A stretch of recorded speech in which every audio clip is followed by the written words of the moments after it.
now I have to say something about the speaker. Our speaker is Matthew Borgatti, and he's the founder of a company called Super Releaser. And what they do, they are building spacesuit components, robotic spacesuit components for NASA, and they're researching and developing on a field called soft robotics.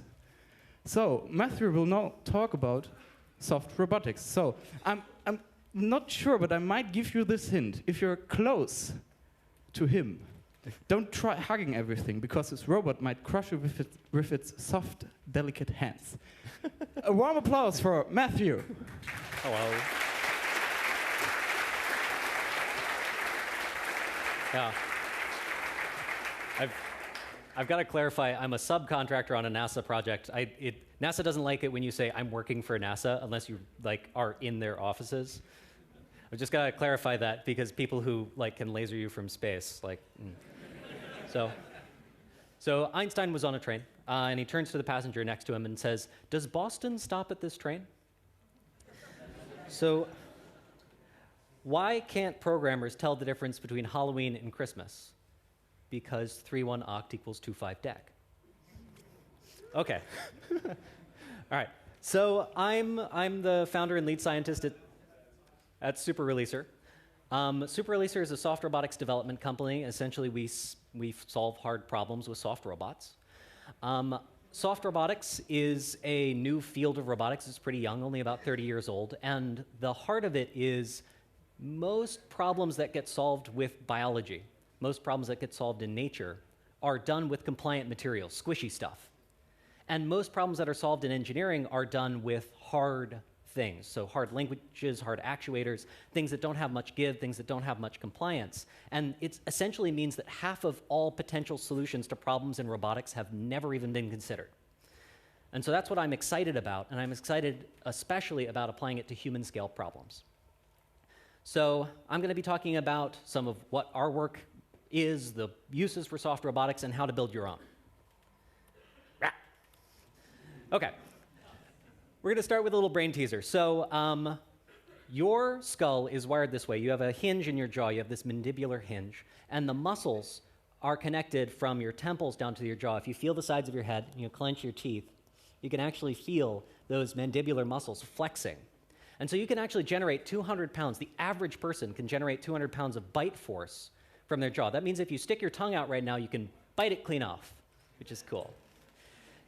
You really can. Don't try. So how would you do this? How would you bite things without a skull? So there are actually creatures out there that do this, squids. So squids have a beak that's very hard. It's a bird-like beak. It's really unusually bird-like. It's an example of convergent evolution. And they don't have a skull. They actually don't have any hard understructure whatsoever. And they can bite things that are actually many orders of magnitude harder than they are in half. They have a body that is about as firm as a tomato, and yet they're able to bite through fish. And the way that they do this is through something called functional grading. So up at the tip of the beak, what's called the rostrum end, they have a very hard end, the very hard proteins, hydrophobic proteins that don't have much water in them, that blend out towards the wing end of the beak, that blend out to softer and softer, more water-bearing proteins as the thing goes down into the squid's head. And that's met by firm muscle tissue that comes onto the wings, and then it distributes the force up through the mantle. So what ends up happening is you have this very hard tip here without a fulcrum. It's actually balancing all of those forces of biting across the structure, using distance to balance that force and to get lots of clamping pressure on the end of that beak. So what am I talking when I'm talking about applying this stuff to human scale problems? So I trust you can read. I'm not going to individually talk about these points, but just to say the cost of having cerebral palsy is very high. And a lot of that is because physical therapy with one-on-one with the therapist is very expensive. And the orthotics, the things that you use every day to try and get you more mobility, have to be customized, tailored to every individual person. Now that ends up being very expensive because specialists have to do this work. So the reason why it's sort of a complex problem that's not easily solved with a traditional exoskeleton is human beings don't really have a hard, rigid ball-bearing joint in, say, the elbow. We're not made of these hard linkages. They're softer. These are actually two surfaces that are not quite cylindrical, riding over one another. It's not just a fulcrum. And every body is different. Every person's a little bit, they've got a little bit of different muscle tone. They've got a little bit of, different something. They're different diameters. And so it's hard to make a one-size-fits-all robot in a traditional robotic sense. But what's also the case is that customizing it for a person takes a particular expert, someone who knows that particular robot very well, to center its power. Say if you're trying to have an elbow actuator where there's a pancake motor right here and it's actuating your arm out. It actually takes somebody to get that right there as close as they can to the pivot of your elbow so that if it can't come a little bit off of the joint, otherwise it stands the potential of hurting you. It can actually do more damage than it's trying to fix. So that's one thing that we've been working on at Super Releaser is soft exoskeletons for therapeutics. So can I get a volunteer? You. Yes, please come up. What's your name? Robin. Robin. Hi. Round of applause for Robin, please.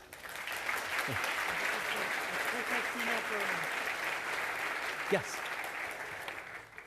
So, would you mind trying a unlicensed medical device? Oh. Definitely.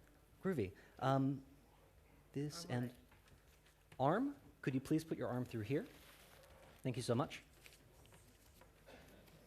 All right, so the problem we're trying to solve in cerebral palsy is the point of your elbow on the point there. That's what I'm thinking. Yeah. Not quite. Well, let's move it up a little bit. That's great. How's that feel? Yeah, that's great. Groovy. So I wasn't able to take my, my compressed air supplies through the airport for obvious reasons, but I'll make do with a hand pump. So the problem we're trying to solve in cerebral palsy is that you have essentially high muscle tone, that you're stuck like this. And what we're trying to do is give even pressure to get your arm back out. So just tell me what you feel as we go through that. So what's happening here is that we have these soft actuators that are distributing force over the arm.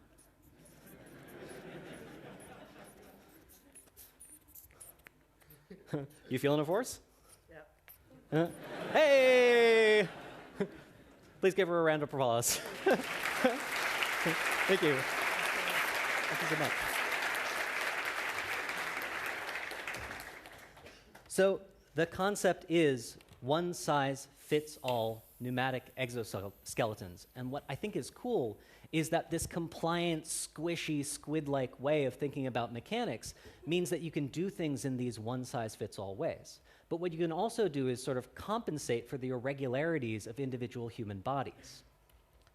So other researchers are actually applying this to really interesting problems in like stroke rehabilitation, giving people higher muscle tone, able to like grip with more force, recovering from strokes. There's a place called Other Lab in San Francisco that's literally making a squishy Iron Man suit.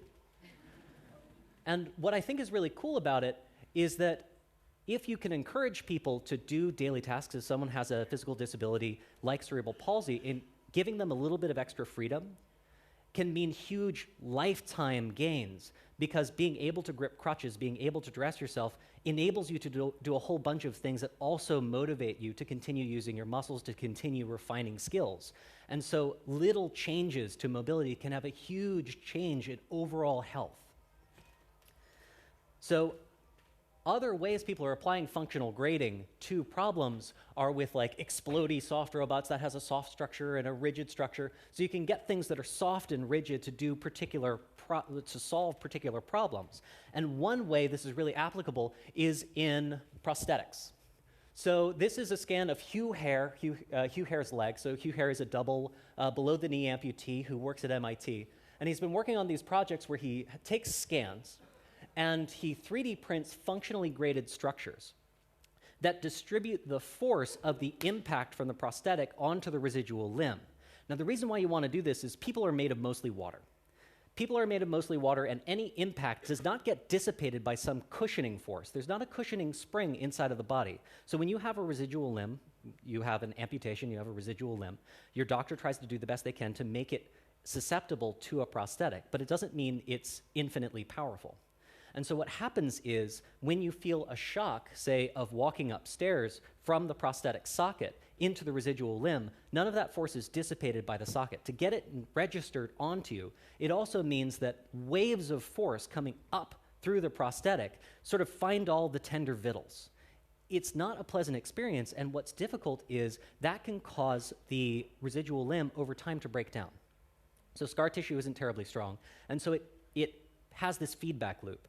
A socket for the residual limb, the interface between the prosthetic and you, has to be particularly shaped to you, but if it damages you, you change shape. And so what they're trying to do is create a system where it dissipates force. The socket itself is strong enough to support the force from the prosthetic without pushing all of that force onto the easily damaged area of the residual limb.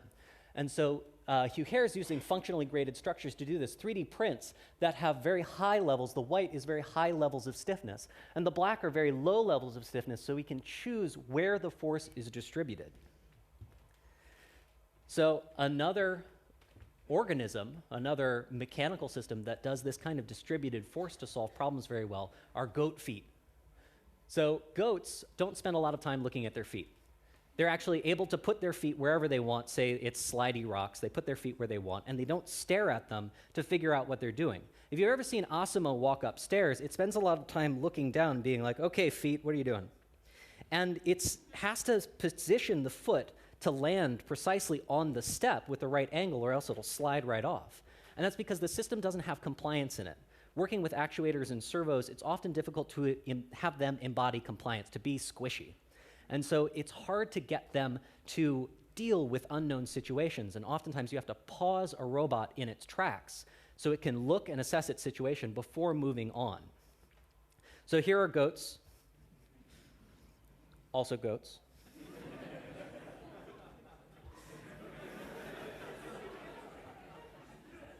And here's a robot.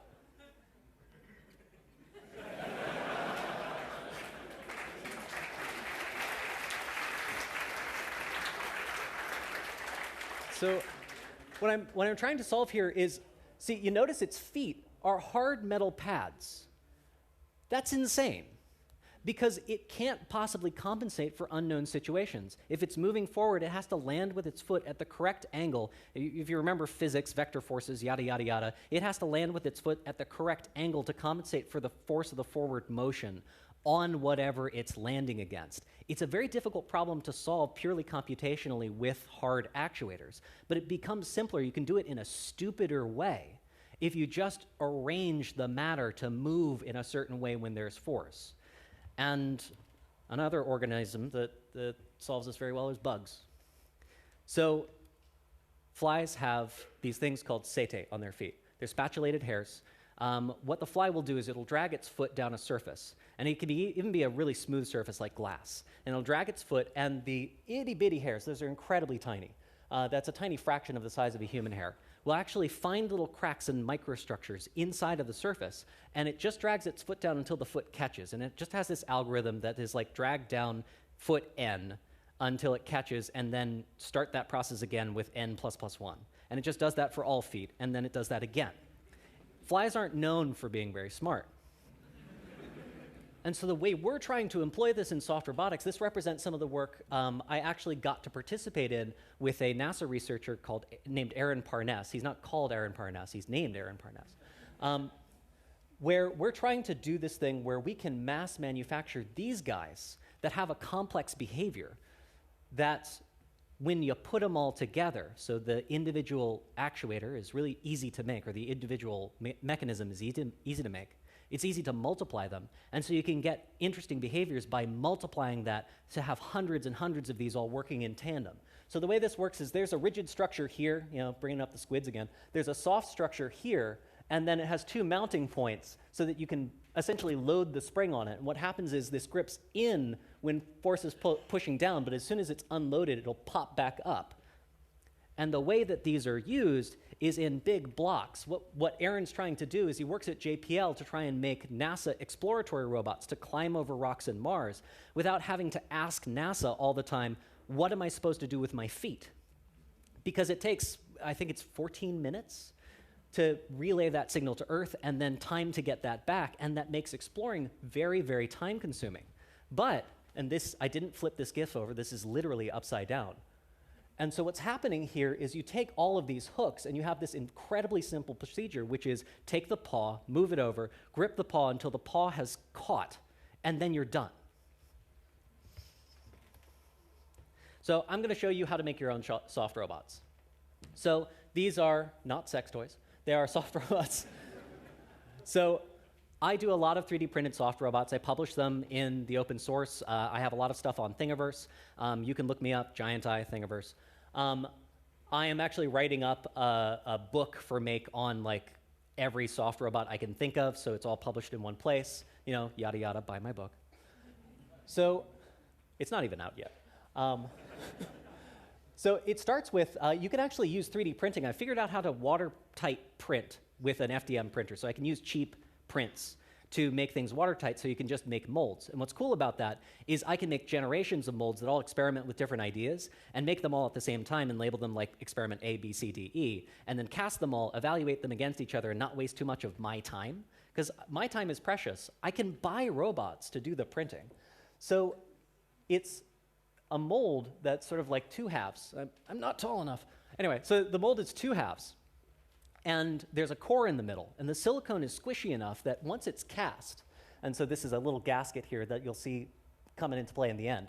When the mold is assembled and the silicone is cast, I can actually pull the core out of the silicone. So there's a structure on the inside of the silicone part. There's a structure of a void. So I'm choosing where to put the not silicone. And when that inflates, it actually distorts the silicone in a certain way. And so what'll happen here is, here's the part that gets mounted on. Remember, there's only silicone and air there. And then it makes this kind of complex gripper. And so I'm going to try to, again, don't have my air supply here, so forgive me for not being macho enough to really manage this. But, all right, gripper. All right, do it. Yeah!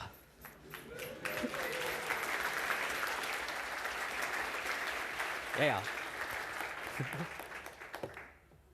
Anyway, so it's able to pick up a big variety of objects, and by just being simple and squishy, because it squishes around the object. And so that compliant, conformal nature makes it good at just sort of picking up stuff.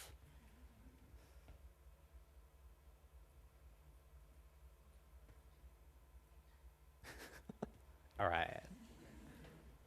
So the last thing I want to talk to you about is our work at NASA, and another way to do soft robots for human scale problems. So as you might know, space sucks for your body. Space isn't very fun to be in. It's exciting, but not terribly fun physically. So being in zero gravity like spherizes your heart over time. The surface tension of water becomes a dominant force, and so your eyes spherize. There's a particular kind of astigmatism that happens in space because your eyes, instead of being initially, the eyes are a little bit egg-shaped, they'll actually turn into spheres and you'll get nearsighted. Everybody in space wears glasses. And so one thing that's really difficult is to make a spacesuit. Essentially what you're making is a soft, human-shaped spaceship. And what's difficult about managing that is the softness is there so you can do stuff with your many points of articulation in space to do things like repair the Hubble and stuff. But what's difficult is because there has to be air pressure, you evolved at the bottom of a gravity well, there's a giant air column above your head that reaches out into space. That's all of this air pressing down on you. And when you let all of that off, everything in you essentially swells up. Your veins dilate. And it sucks a lot. Literally. So, no. So anyway, what happens is your body doesn't work well in a vacuum. And so what we've done in usual spacesuit design is to replace that atmospheric pressure that you would otherwise have in a gravity well with pneumatic pressure. We have a big airtight suit, and we inflate it to like 7 pounds, and that's that. What's difficult is that becomes a giant air spring. If you've ever like blown up a rubber glove, you'll notice that it's springy. So the suit springs back, and if you're doing delicate labor with your hands, it actually is really terrible. People's fingernails literally delaminate from their nail beds, and their gloves fill up with blood as they're working on the space shuttle, as they used to work on the space shuttle, because the glove design actually causes you to essentially push against this spring constantly. Now, how would you solve that? Like currently the glove is sort of like this. So this is like, imagine glove is in a vacuum chamber, and you're putting your hand inside of the glove in the vacuum chamber. So in the current glove, we fill it with air. So we just extend the regular atmosphere into the vacuum chamber. If you put your bare hand into the vacuum chamber, your hand would get all purple and swollen. And there are other ways to solve this. Like you could have a perfectly cast like steel hand void. So there could be a steel block with a hand-shaped hole in it. You grease your hand up, put it in the steel, and when the vacuum chamber vacuums, your hand wouldn't change shape at all. And so you wouldn't experience the vacuum. But that's not very useful for like repairing spaceships. Another way to think about it is there's pressure coming out. So what if we put pressure coming in? You can actually make really small, stretchy gloves and have somebody put their hand inside of the really small, stretchy glove. And then when you turn on the vacuum, the pressure in will equal the pressure out, and that's called mechanical counterpressure. And so that's what essentially we're doing. Here's the Gemini-style glove, so that's the big bag of air, and here's the mechanical counterpressure glove. The mechanical counterpressure glove is made of elastics. They're actually biased to be a little bit small, and that provides the exact same pressure in as space is pulling out. Now, the way you get your hand into these is we actually use some soft robotic elements to change the size of the glove, so it's a little bigger when you put it on, and then you shrink the glove with pneumatic pressure until it's sized to fit your hand. And so the part that I'm specifically working on, spending most of my time on, is this is going to go into space. Well, if everything works. So the idea is not to make a mechanical counterpressure suit in one go, but to do it incrementally. And so we're putting it onto the current NASA ISS suit, using an interface from the regular pressurized suit out to the glove that's actually open to vacuum. So the glove protects you from the vacuum pull of space, but it actually doesn't need a bunch of air around your hand. So what's interesting is we have this pressurized suit and this depressurized glove, and to transition between them, what my lab super releaser is spending the most of their time on is a gasket that takes you from the suit pressure to the zero glove pressure without cutting off any blood to your arm. It's a cool problem and a cool interface and a cool problem to solve. And we're doing this with fancy 3D printed molding with magnetic cores, and what I really like about it is the engineering is complicated, but the materials are so cheap. So anyway, I'm Matthew Borgatti. This is my company, Super Releaser. Please get in touch with me if you want to solve hard problems with soft robots, and I'd love to take any questions you have.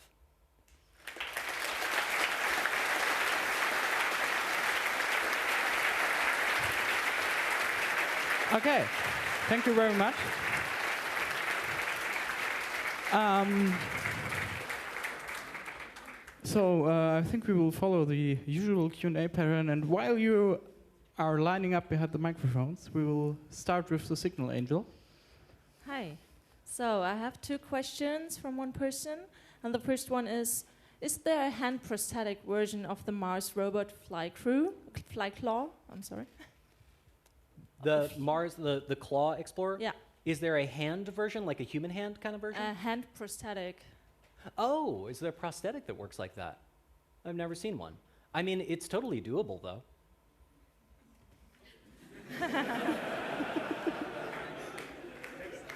Oh, I did literally work on a project to do this. I worked on a show called Prototype This. That's how I met Aaron Parness, is we literally made a Spider-Man suit that used these to, a person had ones on their hands, so I'm changing my story. So we made hands that a person could climb a wall with to give them Spider-Man powers. So it has existed at one point in the universe.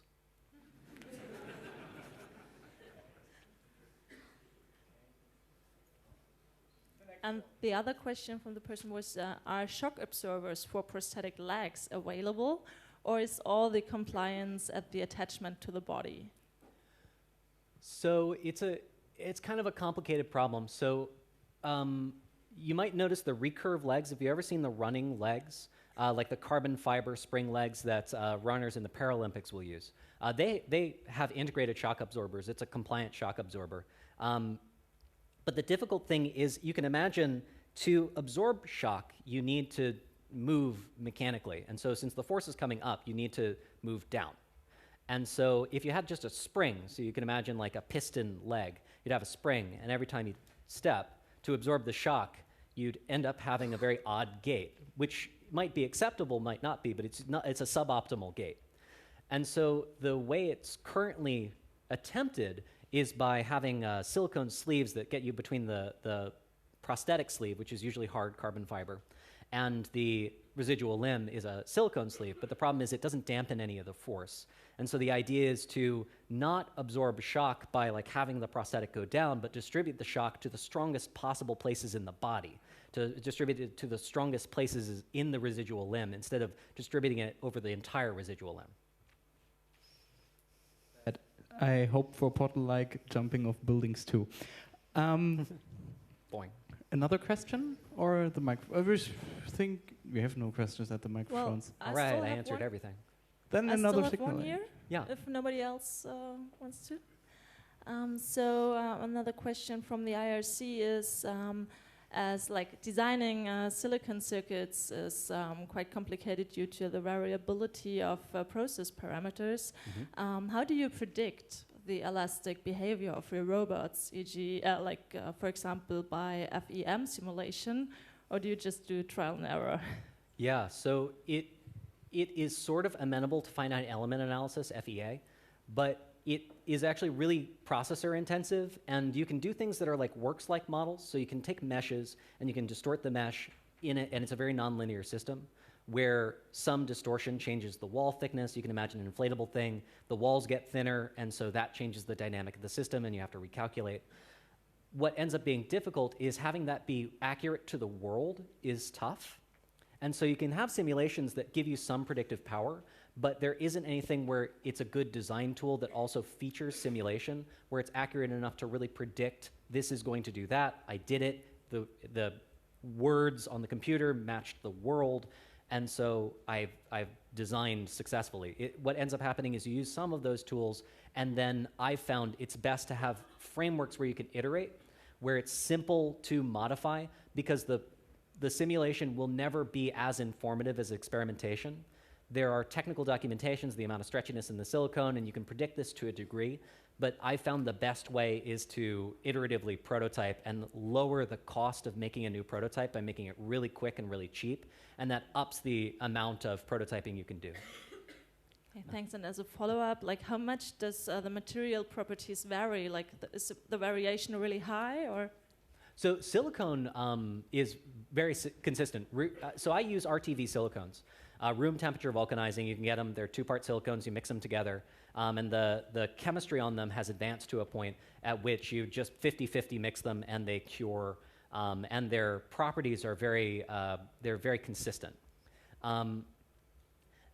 Their variability is documented. It's usually fairly low. Some of it requires a little bit of process control, where if you're very diligent about it, you need to make sure that there are no bubbles in the casting and that your casting is dimensionally accurate. There are all these mold-making tricks and techniques. There's sort of like Adam Savage model-making tricks and techniques of like you got to tip it to the side to make sure the bubbles get out in this direction and stuff. But it's very consistent. Groovy. Okay, then we have actual people behind microphones. Not that the people on the internet aren't actual people. They're not, right? But these people are around here, and since we have a lot of time, you have left. We can have more questions. We can have more questions from the internet. But first, a few questions from the microphones. Yes. Hi, yeah. Is that one on? Do I need to turn this on? Test. Okay, whatever. You mentioned before that the resources are really cheap. Where do you get your resources? I don't know what, in comparison to what. I don't have any huge funds to research with. Where do I get my materials? How do you deal with getting a specific shore? And do you work with shore? I don't know what your material specifications are, and have you mixed different components together? How would you advise we do this at home? Okay, so to break down, where do I get materials? How much do they cost? Do I combine silicones, and sort of what like range of durometers am I looking at? Sure. Groovy. Also, do you have... I'm sorry, I have done a lot of research and I haven't found any answers, so I'm asking you. Conductive silicons, have you found any? Do you have any solutions? Oof.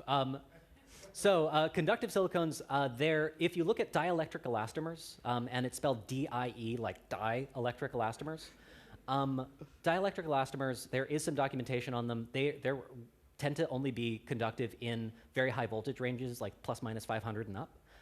But they do exist. I tend to discount them because it's sort of not my field. There are some people who are working in software robotics who use shape-changing elastomers for that use an electric shape change effect. The materials I'm using, I have an FDM printer. I use an Ultimaker 2. I use whatever cheap PLA I can find on eBay. I use SaneSmart a lot. The silicone that I use is Smooth-On. I will use Smooth-On Dragon Skin 10 and EcoFlex 0050. They are about $100 a gallon, but they are much cheaper than the technical silicones you'll find for medical research and medical implants. Those end up being $100 a pint. The adhesives I use, there's a adhesive silpoxy that Smooth-On makes. You can also use epoxy silicone caulks that you find from Home Depot and stuff like that. The shores that I'm using range from 0050 to shore A40. I'm usually around the shore A10 region. You can thin silicones out with silicone oil, and you can also buy thinning agents from silicone manufacturers. And EcoFlex is miscible with Dragon Skin because they're both platinum cure silicones that use the same filling agent. And so I mix them oftentimes at a 50-50 ratio to titrate the durometer. Yeah.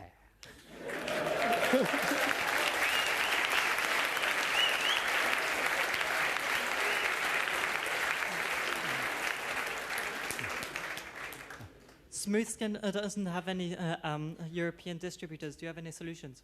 Oh. Amazon? Import?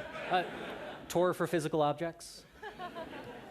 I don't have a solution for exporting. I would call them up and ask nicely. Thanks. All right, so we saw you using that hand pump to close that Yes. hand claw prosthesis Thing.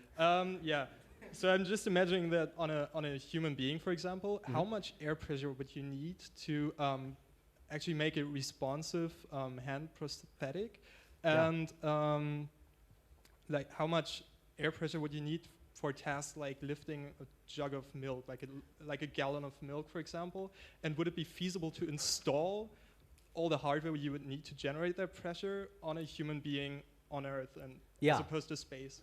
Relevant questions. So my devices tend to articulate from about 10 to 20 psi. I use compressed carbon dioxide canisters, which have about the power density of a lithium polymer battery. So if you look at grams per joule, they have about the same power density. So I tend to use them, especially because the torque is instantaneous. They come if you've ever reinflated a bike tire. So it's those emergency bike tire reinflators, or if you're San Franciscans and like doing whippets, it's those things. And I think the systems that I've made to compress them into like human scale usable things, you can't take compressed gases on planes, whatever. But I think that the power density is appropriate for articulating objects in this domain. People have worked in them. Other lab has worked in that. Getting lots and lots of force out of things. Like if you want to pick up a jug of milk with just compliant mechanisms, like you're storing only silicone, that's a more difficult problem because you have to stiffen the silicone to the point at which it can like resist the weight of the gallon of milk. But a way to get around that problem is to put spines inside of things. So the way nature has done that is when things need to have a lot of torque, they'll actually put spines in things, and the spines will help keep distortion, like linear distortion, from being a detriment from the total amount of force that you have in the system. And so, snakes do that. Snakes solve that problem with spines. But you sort of have to choose your battles. It's not a perfect solution for all problems. It's a good solution for compliant interfaces, but you have to sort of choose your battles, and I look to nature to do this, to figure out what mechanisms are appropriate. All right, thank you. Thank you. Okay, I heard we have more questions from the internet, from nice people from the internet. So if they Yeah, could be or from a red. fridge, you never know. So, we have one question here. How do universal jamming grippers compare to articulated grippers? This is quite special, I guess. Yeah. Okay, so a universal jamming gripper is essentially a balloon filled with coffee grounds. If you ever bought vacuum-packed coffee, it is like a hard brick until you pierce it, and then it turns all soft. And that's because without any air to have the individual grains, the granules to move past each other, the thing solidifies.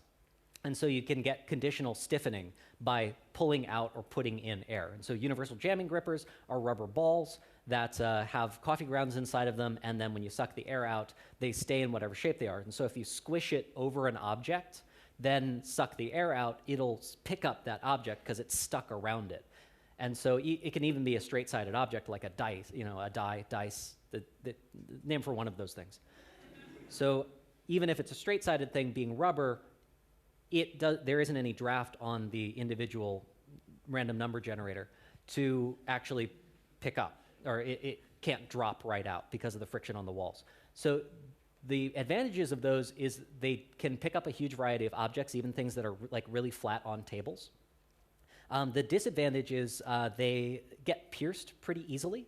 And that's a problem with sort of all pneumatic compliant systems, but they get pierced pretty easily, and there are categories of objects that they can't pick up, so anything that has like a handle that you have to get all the way around, because there are disadvantages for using the jamming gripper too. So if it's really tall and you want to squish it over a handle, you need enough space to squish it over a handle, it'll actually distort a lot because the more space, more distortion. And so as you pick it up, it'll actually be like bleh, and let go of heavier objects. One of the advantages of like the Soft Robotics Incorporated gripper is that the octopus tentacle style grippers, the digital hand grippers, are good at like wrapping around things like a couple of times, or wrapping around things with handles and picking them up.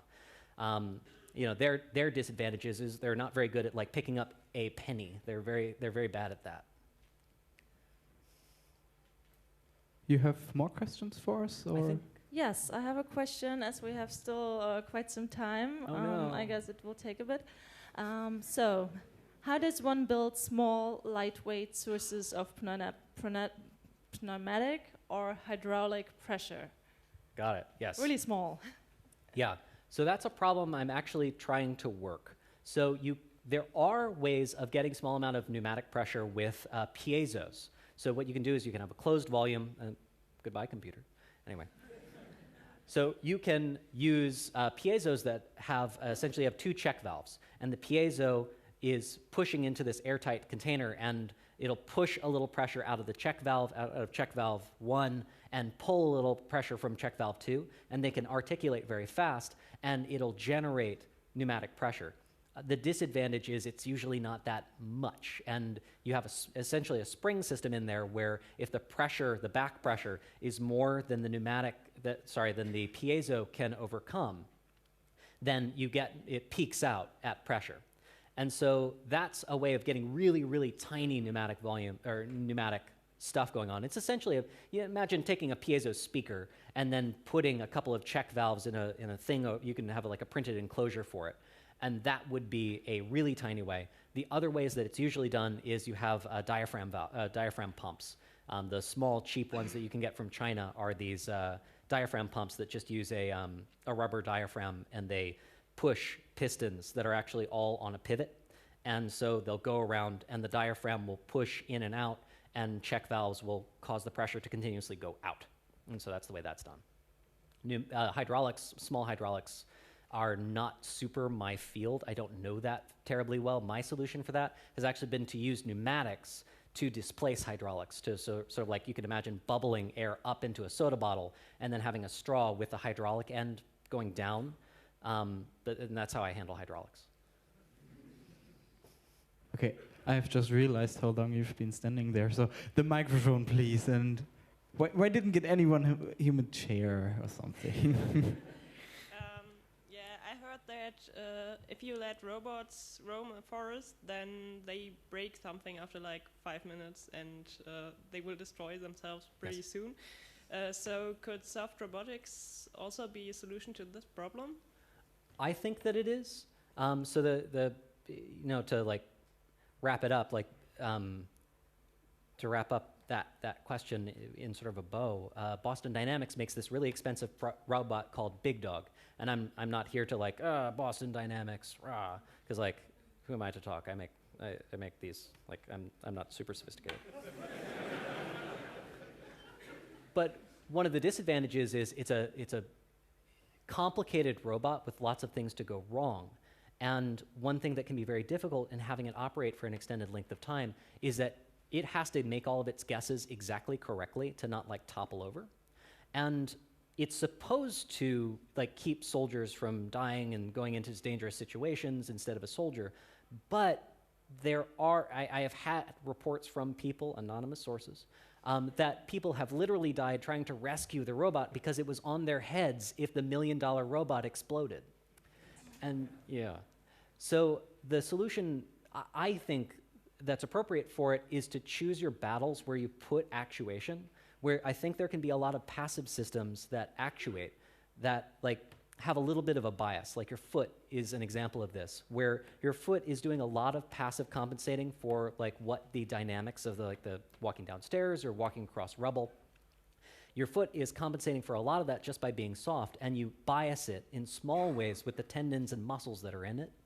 And so that's my belief, is that you choose where you've got springiness and compliance, and then you match that to where you've got your power for like locomoting and for, hauling stuff. Is that sufficiently answered? Yeah, does that feel pretty good? Thank you. Okay. Oh, we have another. Internet. Are you a signal angel? So because we can't answer questions that are not asked on the microphone because we need to have them on tape. But we have the signal angel, and she has another one for us. I have another follow-up question. We still have some time. So if you would need to trade off pneumatics versus hydraulics, yeah. I'm not Pneumatics versus hydraulics, yeah. Yes. So which would you use, or what was the use case for each of those? Got it. So hydraulics are really good for things like mining. So you have like a drill that's being turned by a hydraulic system, and it has instantaneous torque, and you can get a whole lot of force, and there are relatively low line losses because of friction. That's a really good use case for hydraulics when you need instant torque and you don't want springiness. You can design springiness into hydraulics, but since water is incompressible, a piston that's being driven, like a hydraulic actuator, is exactly where you put it. So you actually have to to compress water. Water is technically compressible, but it's like on the order of like 0.0001%. But you actually have to to squeeze the hydraulic cylinder and get any spring out of it. You actually have to it ends up distorting the metal around it or blowing the gaskets. So that works interestingly when you talk about compliance systems, because you usually don't need as much this isn't going anywhere when dealing with compliance systems, but there are situations in which you want really instantaneous torque and things like that for being able to really quickly change the pressure inside of a system where you're someone has spastic motion in their arms, you're trying to exactly deaden it by returning pressure that exactly equals the opposite of that waveform. And so it's an interesting use case, but it's difficult to implement.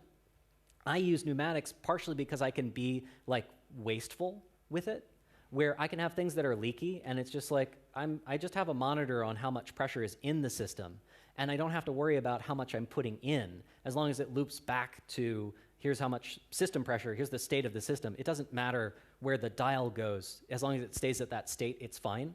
And so it's easy for me to have slightly sloppier systems that I can sort of fudge around with and create quick prototypes on and don't have to hunt down leaks. And that's why I use pneumatics, because that is a nightmare in hydraulics, hunting down leaks and stuff. And I don't want to be covered in hydraulic fluid every day. Okay, first you're in the back, I think, because you have been raising your hand for so long. Okay, you said your company is a NASA subcontractor, and yes. I think you said that you were using, or those gloves that you made will be used on ISS spacesuits? If everything works. If everything works. So obviously you believe in your product and Yes. you sold it very believable to me, but my question is, does NASA expect this to be the future of spacesuits? Or are they just paying you to test around? Noodle about. That'd be great. That'd be a great job. What'd you do? I messed about. Did it work? No. That's fine. So they're investing in this because they want to solve problems in spacesuits, and they think mechanical counterpressure is one of the ways to do it. Compliant materials, like Playtex made the first functioning spacesuit that ever went into space. You know, not Northrop Grumman, not Boeing, Playtex, International Latex Incorporated. And it was professional bra seamstresses that designed and built the Gemini spacesuit.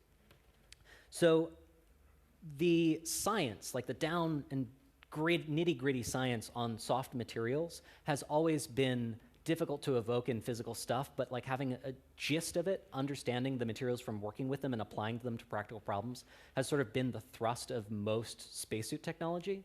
And so NASA is like, well, you guys, you work with this soft stuff. Can we do a new thing that hasn't been done before with spacesuits?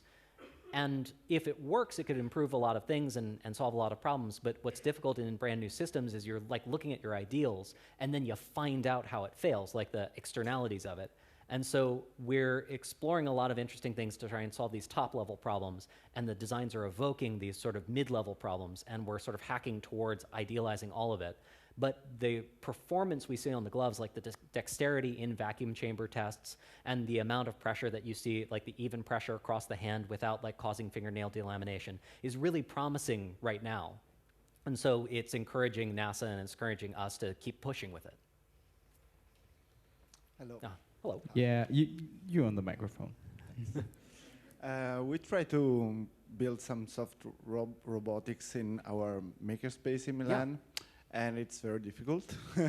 So I think that without having a design model to actually design the things before to build it, it's very hard. Yeah. So what do you think about the design process of soft robotics? Thanks. Yeah. Unfortunately, there's no way I can give you like a data dump. It's almost like if you had to still copy C programming out of books, like if it was very hard to, like if the internet didn't exist and you still had to copy C off of books, you'd have thousands and thousands of people being like, why doesn't my program work? I've read the entire book, and it's like, well, you had a trailing slash here or something. Like there isn't a good guide to give you an intuitive knowledge of it without playing with it a bunch, because there's no real good wellspring of people who are jumping in to answer your questions. Like there's not a soft robotics forum. Well, there is on my website. But I actually have, if you go to superreleaser.com/forum, I actually do have a soft robotics, and I will answer your questions.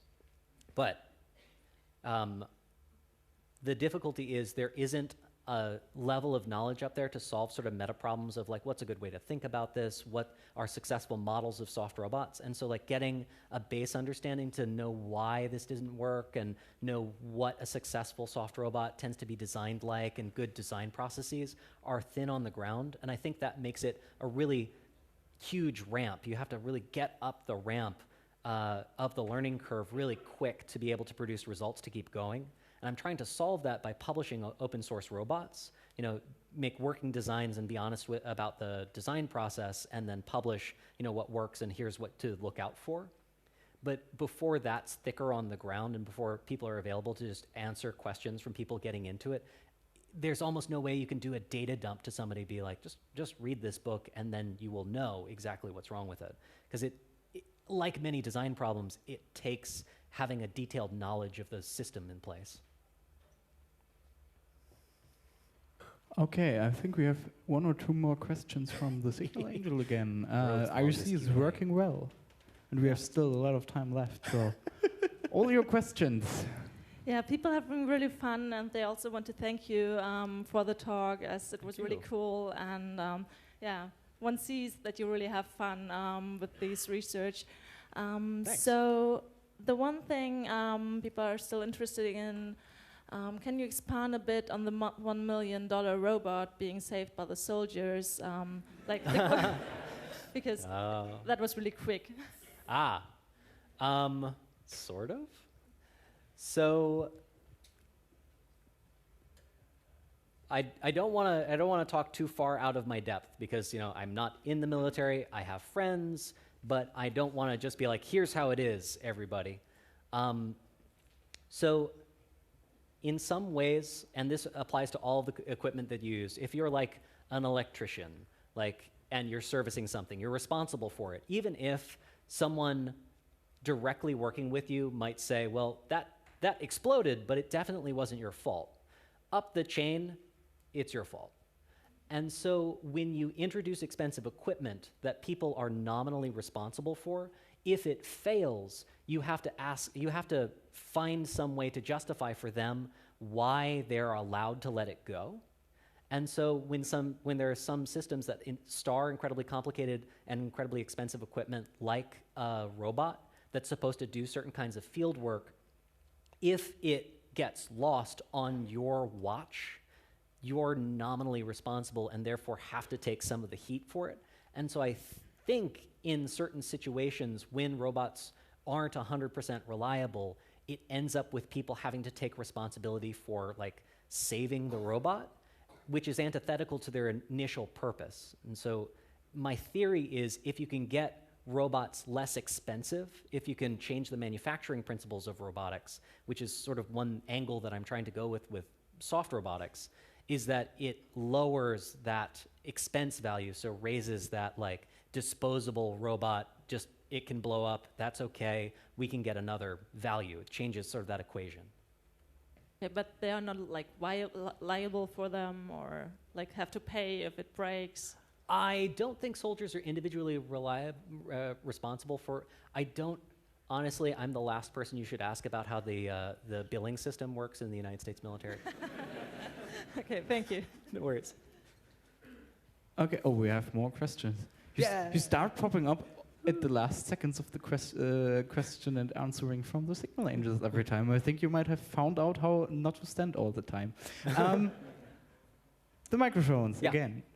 Yeah, I have a question about going into production. Do you have any example of a project that reached mass market production? A soft robotics project? Yeah. So the best example is actually Nerf. So Nerf uses a ton of soft compliant mechanisms to generate pneumatic pressure and to choose which dart gets shot in guns. They actually use a lot of soft compliant systems where it's like, okay, so you squeeze this and it conditionally will inflate that and that will go out to this particular rocket. Nerf gun.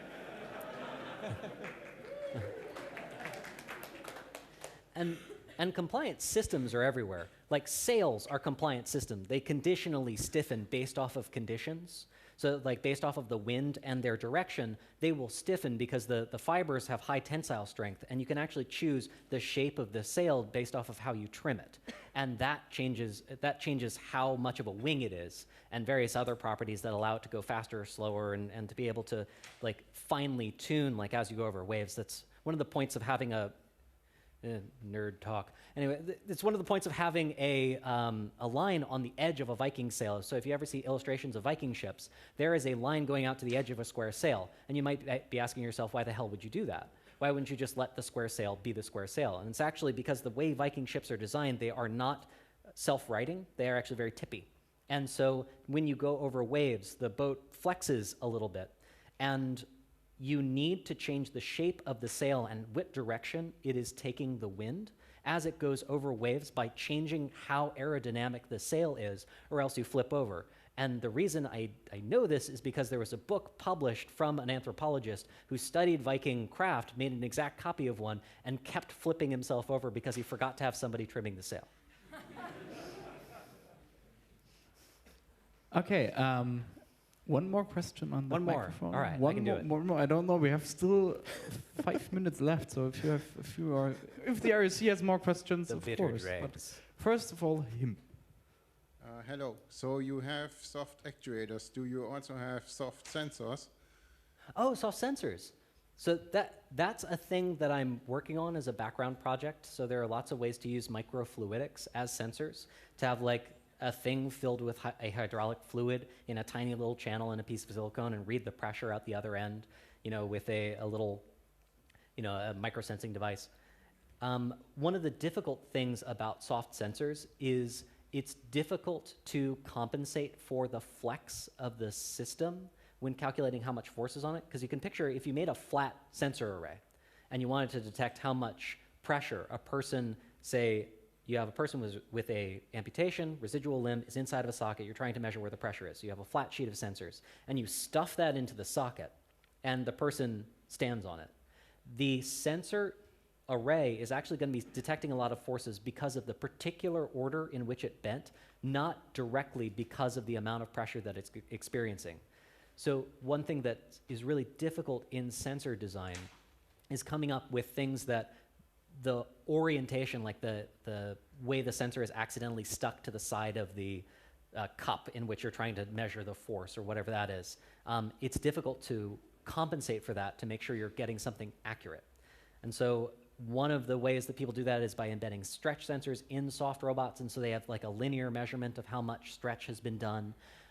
With the molding that I do, this is sort of an example of it. With the molding that I do, I can choose where to put individual electronic components inside of a soft thing.